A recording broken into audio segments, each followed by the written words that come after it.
Sun டிவியில் ஒளிபரப்பாகிட்டு வர்ற சுந்தரி சீரியலில் அனூர் ரோலில் நடிச்சு வந்த ஸ்ரீகோபிகாவுக்கு வருண் தேவ் அப்படிங்கிறவங்களோட இன்னைக்கு திருமணம் நடந்து முடிஞ்சிருக்குது. இவங்க சன் டிவியில் சமீபத்தில் முடிவுக்கு வந்த அன்பேவா சீரியலில் கண்மணி ரோலில் நடிச்சிருந்தாங்க.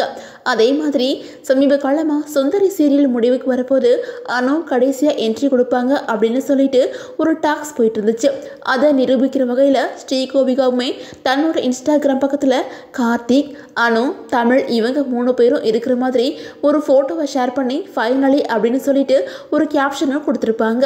இந்த நிலையில் இவங்க சுந்தரி சீரியலில் ரீஎன்ட்ரி கொடுப்பாங்களா இல்லையா அப்படின்றது பலரோட எதிர்பார்ப்பாகவும் இருந்து வந்துட்டு இருக்குது. அதே நேரத்தில் மலையாளத்தில் ஒளிபரப்பாகிட்டு வர்ற மாங்கல்யம் தந்துனானே அப்படிங்கிற சீரியலில் இவங்களும் ஜிஷ்ணு மேனனும் நடிச்சு வந்துட்டு இருக்கிறாங்க.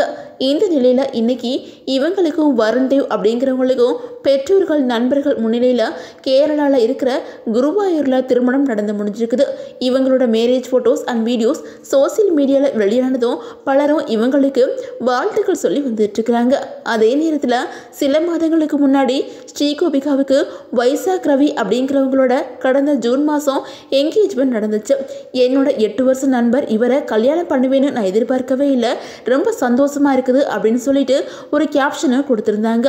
ஆனால் ஆகஸ்ட் மாதம் என்னோட என்கேஜ்மெண்ட் கேன்சல் பண்ணிட்டோம். இந்த நேரத்தில் உங்கள் புரிதலும் ஆதரவும் தான் வேணும். நான் பிளான் பண்ணின மாதிரி விஷயம் எதுவும் நடக்கலை. இதை கடந்து முன்னோக்கி போக நாங்கள் விருப்பப்படுறோம் அப்படின்னு சொல்லிட்டு தன்னோட இன்ஸ்டாகிராம் ஸ்டோரியில் ஒரு போஸ்ட் போட்டு அதிர்ச்சியை ஏற்படுத்தியிருந்தாங்க. இந்த நிலையில் ஸ்ரீகோபிகா இப்போது வருண் தேவை காதலிச்சு திருமணம் பண்ணியிருக்காங்க.